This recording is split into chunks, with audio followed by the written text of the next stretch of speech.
Friends, ನಿಮ್ಮೆಲ್ಲರಿಗೂ ಕೂಡ ನಿಮ್ಮದೇ ಆಗಿರ್ತಕ್ಕಂಥ ಯೂಟ್ಯೂಬ್ ಚಾನಲ್ ಸ್ಟಡಿ ವಿತ್ ಪರಶುರಾಮ್ಗೆ ಸ್ವಾಗತ ಅಂತ ಹೇಳ್ತಾ, ಇಂದಿನ ವಿಡಿಯೋದಲ್ಲಿ ನಾಳೆ ನಡೀತಕ್ಕಂಥ SSLC ಸಮಾಜ ವಿಜ್ಞಾನದಲ್ಲಿ 2 ಮಾರ್ಕರ್ ಕ್ವಶನ್ಸ್ಗಳನ್ನು ಕೊಡ್ತೀನಿ.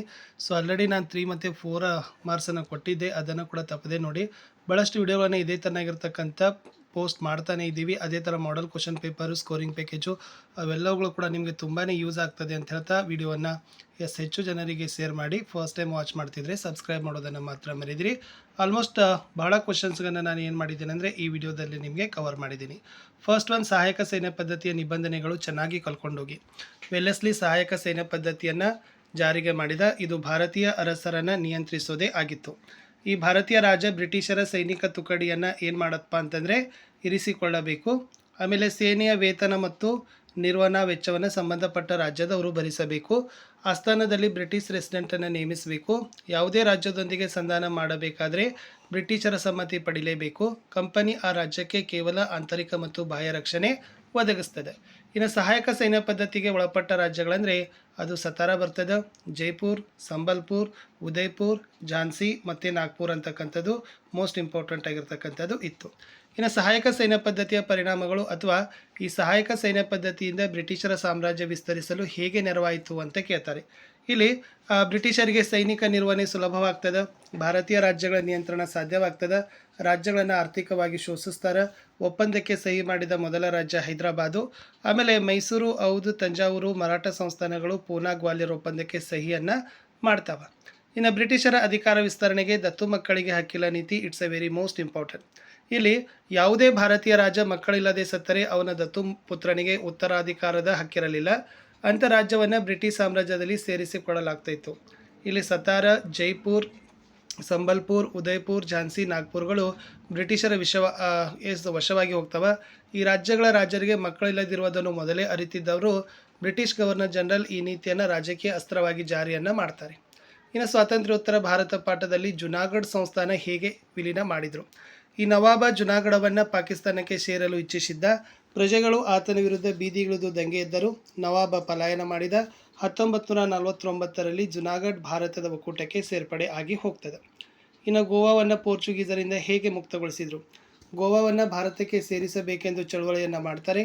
ಪೋರ್ಚುಗೀಸರು ಸೈನ್ಯವನ್ನು ಧರಿಸಿ ಚಳವಳಿಯನ್ನು ದಮನ ಮಾಡಲು ಪ್ರಯತ್ನ ಮಾಡ್ತಾರೆ. ಭಾರತದ ವಿವಿಧ ಭಾಗಗಳಿಂದ ಸತ್ಯಾಗ್ರಹಿಗಳು ಬಂದು ಹೋರಾಟವನ್ನು ಮಾಡ್ತಾರೆ. ಆಮೇಲೆ 1961ರಲ್ಲಿ ಭಾರತದ ಸೈನ್ಯ ಗೋವಾವನ್ನು ವಶಪಡಿಸಿಕೊಂಡು ಹೋಗ್ತದೆ. ಇನ್ನು ಭಾರತದ ಒಕ್ಕೂಟಕ್ಕೆ ಬೇರೆಲ್ಲ ಸಂಸ್ಥಾನಗಳ ವಿಲೀನೀಕರಣಕ್ಕಿಂತ ಕಾಶ್ಮೀರದ ವಿಲೀನ ವಿಶೇಷ ಹೇಗೆ. ಹೌದು, ಅಲ್ಲಿ ಜಮ್ಮು ಕಾಶ್ಮೀರದ ರಾಜನಾಗಿದ್ದ ಹರಿಸಿಂಗ ಸ್ವತಂತ್ರವಾಗಿ ಉಳಿಯಲು ನಿರ್ಧಾರವನ್ನು ಮಾಡ್ತಾನೆ. ಈ ಪಾಕಿಸ್ತಾನ್ ಕಾಶ್ಮೀರ ಕಣಿವೆಯ ಮುಸ್ಲಿಂ ಬುಡಕಟ್ಟು ಜನರನ್ನು ದಾಳಿ ಮಾಡುವಂತೆ ಪ್ರಚೋದಿಸ್ತಾನೆ. ಈ ಶೇಖ್ ಅಬ್ದುಲ್ಲಾ ನ್ಯಾಷನಲ್ ಕಾನ್ಫರೆನ್ಸ್ ಪಕ್ಷ ಭಾರತಕ್ಕೆ ಸೇರುವುದು ಉತ್ತಮ ಎಂದು ಹೋರಾಟ ಮಾಡ್ತದೆ. ಈ ರಾಜ ಹರಿಸಿಂಗ್ ಭಾರತ ಸಹಾಯವನ್ನು ಕೋರ್ತಾನೆ. ಈ ಕಾಶ್ಮೀರ ಏನಾಗ್ತದಪ್ಪ ಅಂದ್ರೆ ಕೆಲವು ಷರತ್ತುಗಳೊಂದಿಗೆ ಭಾರತದಲ್ಲಿ ವಿಲೀನವಾಗ್ತದೆ. ಕಾಶ್ಮೀರದ ಒಂದು ಭಾಗ ಪಾಕಿಸ್ತಾನದಲ್ಲಿ ಉಳಿತದೆ. ಇದನ್ನೇ ಕಾಶ್ಮೀರದ ಒಂದು ಭಾಗವನ್ನು ಪಾಕ್ ಆಕ್ರಮಿತ ಕಾಶ್ಮೀರ ಅಂತಾರೆ. ಇದರ ವಿರುದ್ಧ ವಿಶ್ವಸಂಸ್ಥೆಗೆ ದೂರನ್ನು ಸಹ ನೀಡಲಾಗಿದೆ. ಆದ್ದರಿಂದ ಕಾಶ್ಮೀರ ಅಂತಕ್ಕಂಥದ್ದು ಏನಪ್ಪ ಅಂದ್ರೆ ಒಂದು ವಿಲೀನ, ಅದು ವಿಶೇಷವಾಗಿರ್ತಕ್ಕಂಥದ್ದು ಅಂತ ಬರೀಬೇಕು. ಇನ್ನು ಲೂಥರ್ ಗುಲಿಕ್ರವರ ಪ್ರಕಾರ ಸಾರ್ವಜನಿಕ ಆಡಳಿತದ ವ್ಯಾಪ್ತಿ ಇದು ಮೋಸ್ಟ್ ಇಂಪಾರ್ಟೆಂಟ್ ಇದೆ.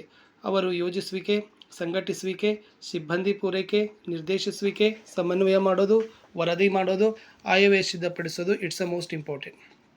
ಇನ್ನು ಸಾರ್ವಜನಿಕ ಆಡಳಿತ ವ್ಯಕ್ತಿಯ ಹುಟ್ಟಿನಿಂದ ಮರಣದವರೆಗೆ ವ್ಯಾಪಿಸಿದೆ, ಸಮರ್ಥಿಸಿರಿ. ಹೌದು, ಇದು ಶಿಕ್ಷಣ ನೀಡ್ತದೆ, ಸೇವೆ ಒದಗಿಸ್ತದೆ, ಉದ್ಯೋಗ ಅವಕಾಶ ಕಲ್ಪಿಸ್ತದೆ, ಶಾಂತಿ ಮತ್ತು ಸುವ್ಯವಸ್ಥೆ ಕಾಪಾಡ್ತದೆ, ಅನಾವಶ್ಯಕ ವಸ್ತುಗಳನ್ನು ಪೂರೈಸ್ತದೆ, ನ್ಯಾಯ ಒದಗಿಸ್ತದೆ, ಜನರ ಪ್ರಾಣ ಮತ್ತು ಆಸ್ತಿ ರಕ್ಷಣೆ, ಆರ್ಥಿಕ ಸಮಾನತೆಯನ್ನು ಉಂಟು ಮಾಡ್ತದೆ. ಇನ್ನು ಪ್ರತ್ಯಕ್ಷ ನೇಮಕಾತಿ ಮತ್ತು ಪರೋಕ್ಷ ನೇಮಕಾತಿಯ ವ್ಯತ್ಯಾಸ. ಈ ಪ್ರತ್ಯಕ್ಷ ನೇಮಕಾತಿಯನ್ನು ನೇರ ನೇಮಕಾತಿ ಅಂತ ಕರಿತೀವಿ, ಹೌದಾ. ಅರ್ಹ ಅಭ್ಯರ್ಥಿಗಳನ್ನು ಸ್ಪರ್ಧಾತ್ಮಕ ಪರೀಕ್ಷೆಗಳ ಮೂಲಕ ಆಯ್ಕೆ ಮಾಡ್ತಾರೆ. ಅಭ್ಯರ್ಥಿಗಳು ಕೇವಲ ಅರ್ಹತೆಯನ್ನು ಹೊಂದಿರಲೇಬೇಕು. ಬಟ್ ಪರೋಕ್ಷ ನೇಮಕಾತಿಯನ್ನು ಆಂತರಿಕ ನೇಮಕಾತಿ ಅಂತೀವಿ. ಈಗಾಗಲೇ ಹುದ್ದೆಯಲ್ಲಿರೋರು ವಿದ್ಯಾರ್ಥಿ ಮತ್ತು ಸೇವಾ ಹಿರಿತನದ ಆಧಾರದ ಮೇಲೆ ಮೇಲಿನ ಹುದ್ದೆಗೆ ಹೋಗ್ತಾರೆ. ಇದು ಪದೋನ್ನತಿ ಮತ್ತು ಬಡ್ತಿಯ ಒಂದು ವಿಧಾನ ಅಂತ ಬರೆದ್ರೆ ಸಾಕು. ಇನ್ನು ಕೇಂದ್ರ ಲೋಕಸೇವಾ ಆಯೋಗದ ಕಾರ್ಯ. ಇಲ್ಲಿ ಕೇಂದ್ರ ಸರ್ಕಾರದ ಗ್ರೂಪ್ ಎ ಮತ್ತು ಬಿ ವೃಂದದ ಹುದ್ದೆಗೆ ಸ್ಪರ್ಧಾತ್ಮಕ ಪರೀಕ್ಷೆ ಮಾಡ್ತದೆ. ನೇರ ನೇಮಕಾತಿಗೆ ವ್ಯಕ್ತಿತ್ವದ ಪರೀಕ್ಷೆ, ಬಡ್ತಿ ಮತ್ತು ವರ್ಗಾವಣೆಯಲ್ಲಿ ಸರ್ಕಾರಕ್ಕೆ ಸಲಹೆ, ಅಧಿಕಾರಿಗಳ ದುರ್ವರ್ತನೆಗೆ ಶಿಸ್ತು ಕ್ರಮ ತೆಗೆದುಕೊಳ್ಳಲು ಸರ್ಕಾರಕ್ಕೆ ಸಲಹೆಯನ್ನು ಮಾಡ್ತದೆ. ಇನ್ನು ಭದ್ರತಾ ಸಮಿತಿಯ ಖಾಯಂ ಸದಸ್ಯ ರಾಷ್ಟ್ರಗಳು ಅದು America, Russia, United Kingdom, France ಮತ್ತು ಚೀನಾ. ಸಾರ್ಕ್ನ ಸದಸ್ಯ ರಾಷ್ಟ್ರಗಳು ಭಾರತ, ಪಾಕಿಸ್ತಾನ, ಬಾಂಗ್ಲಾದೇಶ್, ನೇಪಾಳ್, ಶ್ರೀಲಂಕಾ, ಭೂತಾನ್, ಮಾಲ್ಡೀವ್ಸ್ ಮತ್ತು ಅಫ್ಘಾನಿಸ್ತಾನ್. ಇನ್ನು ವಿಶ್ವ ಆರೋಗ್ಯ ಸುಧಾರಣೆಯಲ್ಲಿ ವಿಶ್ವ ಆರೋಗ್ಯ ಸಂಸ್ಥೆಯ ಪಾತ್ರ ಅಂತ ಕೇಳಿದ್ದಾರೆ. ಇದು ಮಾನವರ ಆರೋಗ್ಯ ಸುಧಾರಿಸಲು ಸ್ಥಾಪನೆಯಾಗಿದೆ. ಹೌದಾ? ಸಿಡುಬು, ಕಾಲರಾ, ಫ್ಲೆಕ್ಸ್, ಮಲೇರಿಯಾ, ಕೋವಿಡ್-19 ರೋಗಗಳನ್ನು ತೊಡೆದು ಹಾಕಲು ಪ್ರಯತ್ನ, ಏಡ್ಸ್, ಕ್ಯಾನ್ಸರ್ನಂಥ ರೋಗಗಳಿಗೆ ಮುಕ್ತಿಗೆ ಪ್ರಯತ್ನ, ಸಿಡುಬು ರೋಗ ನಿವಾರಿಸಲು ಯಶಸ್ಸು, ಜನಸಂಖ್ಯಾ ಸ್ಫೋಟ ಹೋಗಲಾಡಿಸ್ತದ, ಹಸಿವು ಅಪೌಷ್ಟಿಕತೆಯನ್ನು ಹೋಗಲಾಡಿಸ್ತದ. ಇನ್ನು ಯುನೆಸ್ಕೋದ ಕೆಲಸಗಳನ್ನ ಕೇಳಿದರು. ಇದು ವಿಜ್ಞಾನ, ಶಿಕ್ಷಣ, ಸಂಸ್ಕೃತಿಗೆ ಪ್ರೋತ್ಸಾಹ ಕೊಡ್ತದ. ತಾಂತ್ರಿಕ ಶಿಕ್ಷಣ, ಮಾಧ್ಯಮ ತಂತ್ರಗಾರಿಕೆ, ಪರಿಸರ ವಿಜ್ಞಾನದ ಬಗೆಗಿನ ಕಾರ್ಯೋನ್ಮುಖ, ಪ್ರಪಂಚದಾದ್ಯಂತ ಶಿಕ್ಷಣ ಮತ್ತು ಜ್ಞಾನ ಪ್ರಸಾರ, ಸರ್ಕಾರ, ಸ್ವಯಂ ಸೇವಾ ಸಂಸ್ಥೆಗಳಿಗೆ ಸಹಾಯ. ಇನ್ನು ಸಾಮಾಜಿಕ ಸ್ತರ ವಿನ್ಯಾಸ, ಅದರಲ್ಲಿ ಪೂರ್ವಾಗ್ರಹಕ್ಕೆ ಕಾರಣಗಳು ಅಂತ ಕೇಳ್ತಾರೆ. ಇಲ್ಲಿ ಜಾತಿ ತಾರತಮ್ಯ, ಲಿಂಗ ತಾರತಮ್ಯ, ಪ್ರಾದೇಶಿಕ ತಾರತಮ್ಯ, ಬಡವ ಬಲ್ಲಿದರ ಎಂಬ ತಾರತಮ್ಯ. ಇನ್ನು ಸಾಮಾಜಿಕ ಸ್ತರ ವಿನ್ಯಾಸ ಹೇಗೆ ಭಿನ್ನವಾಗಿದೆ ಅಂತ ಕೇಳ್ತಾರೆ. ಎಸ್, ಇದು ಆದಾಯ, ಶಿಕ್ಷಣ, ಜಾತಿ, ಬಣ್ಣ, ಲಿಂಗ ಮುಂತಾದ ಒಂದು ಆಧಾರದ ಮೇಲೆ ಮೇಲು ಕೀಳು ಎಂಬ ಭಾವನೆ, ಬಡವರು ಮತ್ತು ಶ್ರೀಮಂತರು ಎಂಬ ಭೇದ ಭಾವ, ಅಮೆರಿಕದಲ್ಲಿಯ ಬಿಳಿಯರು ಕರಿಯರ್ ಎಂಬ ಭಿನ್ನತೆ, ಕಪ್ಪು ಚರ್ಮದ ಜನರನ್ನು ಗುಲಾಮರಂತೆ ಅವ್ರು ಏನು ಮಾಡ್ತಾರಪ್ಪ ಅಂದರೆ ಮಾರಾಟ ಮಾಡ್ತಾರೆ. ಇನ್ನು ತಾರತಮ್ಯದಿಂದ ಉಂಟಾದ ಪೂರ್ವಾಗ್ರಹ ಸಾಮಾಜಿಕ ವರ್ಗಕ್ಕೆ ಕಾರಣ ಹೇಗೆ? ಹೌದು, ಇದು ಅಸಹನೆ, ತಿರಸ್ಕಾರ, ಗೌರವ, ದ್ವೇಷ ಭಾವನೆ ಬೆಳೆಸಿಕೊಳ್ಳಲು ಆಸ್ಪದ ಕೊಡ್ತದೆ. ಇದರಿಂದ ಸಾಮಾಜಿಕ ಅಂತರ ಹೆಚ್ಚಿ ಸಾಮಾಜಿಕ ಸಂಘರ್ಷಕ್ಕೆ ಕಾರಣವನ್ನು ಮಾಡಿಕೊಡ್ತದೆ. ಓಕೆನಾ?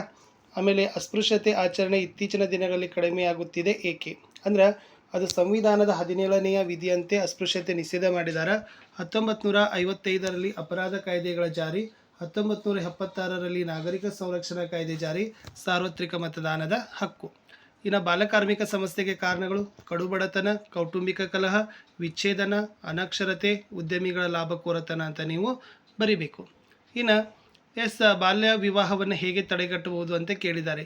ಸೊ ಬಾಲ್ಯ ವಿವಾಹ ಎಲ್ಲಿ ನಡೆದದ ಅಲ್ಲಿ ಏನು ಮಾಡ್ಬೋದು? ದೂರು ಕೊಡ್ಬೋದು. ಮಕ್ಕಳ ಸಹಾಯವಾಣಿ 1098ಗೆ ಕರೆ ಕೊಡ್ಬೋದು. ದೂರು ನೀಡುವವರ ಹೆಸರು ಹೇಳದೇ ಇರ್ಬೋದು. ನಗರದಲ್ಲಿ ಪೊಲೀಸ್ ಠಾಣೆಗೆ ದೂರನ್ನು ಕೊಡ್ತಾರೆ. ಇನ್ನು ಹೆಣ್ಣು ಭ್ರೂಣ ಹತ್ಯೆಗೆ ಕಾರಣಗಳಂದರೆ ಅದು ವರದಕ್ಷಿಣೆಯ ಭೀತಿ, ಅನಕ್ಷರತೆ, ಅಜ್ಞಾನ, ಸ್ತ್ರೀ ವಿರೋಧಿ ನಿಲುವು, ಗಂಡು ಮಗುವಿನ ಬಯಕೆ. ಇನ್ನು ಸಾರ್ವಕಾಲಿಕ ಮತ್ತು ಪ್ರವಾಹ ಕಾಲುವೆ ನಡುವಿನ ವ್ಯತ್ಯಾಸ ಕೇಳಿದರು. ಸಾರ್ವಕಾಲಿಕ ಅಂದರೆ ಏನಾಗ್ತಾವಪ್ಪ ಅಂದ್ರೆ ನದಿಗಳಿಗೆ ಆಣೆಕಟ್ಟನ್ನು ಕಟ್ಟಿ ನೀರು ಸಂಗ್ರಹಿಸಿ ಅವುಗಳಿಗೆ ನಿರ್ಮಿಸುವ ಕಾಲುವೆಗಳೇ ಸಾರ್ವಕಾಲಿಕ ಕಾಲುವೆ. ಅಂದರೆ ಎಲ್ಲ ಕಾಲಗಳಲ್ಲಿ ಇಲ್ಲಿ ಏನಾಗ್ತದಪ್ಪ ಅಂದ್ರೆ ನೀರು ಹರಿತದ. ಬಟ್ ಪ್ರವಾಹ ಕಾಲದಲ್ಲಿ ಹಾಗಿಲ್ಲ. ಆಣೆಕಟ್ಟು ಕಟ್ಟದೆ ನದಿಗಳಿಗೆ ನೇರವಾಗಿ ತೊಡುವ ಕಾಲುವೆ ಪ್ರವಾಹ ಕಾಲುವೆ. ಇಲ್ಲಿ ನದಿಗಳು ತುಂಬಿದಾಗ ಮಾತ್ರ ಇದೇನಾಗ್ತದಪ್ಪ ಅಂದ್ರೆ ಹರಿತದ. ಇನ್ನು ಬಾವಿ ನೀರಾವರಿ ಅತಿ ಪ್ರಮುಖವಾದ ನೀರಾವರಿ ಪದ್ಧತಿ. ಹೌದು, ಇದು ಹೆಚ್ಚು ಕ್ಷೇತ್ರಕ್ಕೆ ನೀರಾವರಿ ಸೌಲಭ್ಯವನ್ನು ಒದಗಿಸ್ತದೆ. ಕಡಿಮೆ ಮಳೆ ಬೀಳುವ ಭಾಗಗಳಲ್ಲಿ ಹೆಚ್ಚು ಉಪಯುಕ್ತ. ಬಾವಿಗಳ ನಿರ್ಮಾಣ ಮತ್ತು ನಿರ್ವಹಣೆ ಸುಲಭ. ನೀರಾವರಿ ಸೌಲಭ್ಯ ಇಲ್ಲದ ಭಾಗಗಳಲ್ಲಿ ಅವಶ್ಯಕ. ಇನ್ನು ಮಳೆ ಕೊಯ್ಲಿನ ವಿಧ 2. ಮಳೆ ಬಿದ್ದ ಸ್ಥಳದಲ್ಲಿ ನೀರು ಸಂಗ್ರಹಿಸೋದು, ಹರಿಯುವ ಮಳೆ ನೀರನ್ನು ಸಂಗ್ರಹಿಸೋದು. ಇನ್ನು ವಿವಿಧೋದ್ದೇಶ ನದಿ ಕಣಿವೆ ಯೋಜನೆಗಳ ಉದ್ದೇಶ. ಸೊ ನಿಮಗೆ ಗೊತ್ತಿದೆ, ನೀರಾವರಿ ಸೌಲಭ್ಯ ಒದಗಿಸೋದು, ಜಲವಿದ್ಯುತ್ ಉತ್ಪಾದನೆ, ನದಿ ಪ್ರವಾಹ ನಿಯಂತ್ರಣ, ನೌಕಾಯಾನದ ಸೌಲಭ್ಯ, ಓಕೆ, ಗೃಹ ಬಳಕೆ ಮತ್ತು ಕೈಗಾರಿಕೆಗೆ ನೀರು ಕೊಡೋದು, ಮಣ್ಣಿನ ಸವಕಳಿ ನಿಯಂತ್ರಣ, ಮೀನುಗಾರಿಕೆ ಅಭಿವೃದ್ಧಿ, ಅರಣ್ಯ ಸಂಪತ್ತನ್ನು ವೃದ್ಧಿಸೋದು. ಇನ್ನು ಸ್ಥಿರ ಬೇಸಾಯ ಮತ್ತು ಸ್ಥಳಾಂತರ ಬೇಸಾಯದ ವ್ಯತ್ಯಾಸ ಕೇಳಿದರು, ಅದು ಕೂಡ ನೋಡ್ಕೊಡ್ರಿ. ಮಿಶ್ರ ಬೇಸಾಯ, ಖಾರಿಫ್ ರಬಿ ಮತ್ತು ಜೇಡ್ ಬೇಸಾಯಗಳ ವ್ಯತ್ಯಾಸ, ಇದು ಇಂಪಾರ್ಟೆಂಟ್. ಇನ್ನು ಹತ್ತಿ ಬೆಳೆಯಲಿರ್ತಕ್ಕಂಥ ಪೂರಕ ಅಂಶ, ಅದರಲ್ಲಿ ಇದು ಉಷ್ಣವಲಯ ಮತ್ತು ಉಪ ಉಷ್ಣವಲಯದ ಬೆಳೆ. ಮುಂಗಾರು ಬೆಳೆಯಾಗಿ ಬೆಳೆ 200ರಿಂದ 250 ಡಿಗ್ರಿ ಸೆಲ್ಸಿಯಸ್ ಉಷ್ಣಾಂಶ ಬೇಕು. 75ರಿಂದ 150 ಸೆಂಟಿಮೀಟರ್ ಮಳೆ ಬೇಕು. ಕಪ್ಪು ಮಣ್ಣು, ಮೆಕ್ಕಲು ಮಣ್ಣುಗಳಲ್ಲಿ ಬೆಳಿಬೋದು. ತೇವಾಂಶ ಹಿಡಿದಿಟ್ಟುಕೊಳ್ಳುವ ಮಣ್ಣು ಹೆಚ್ಚು ಸೂಕ್ತ.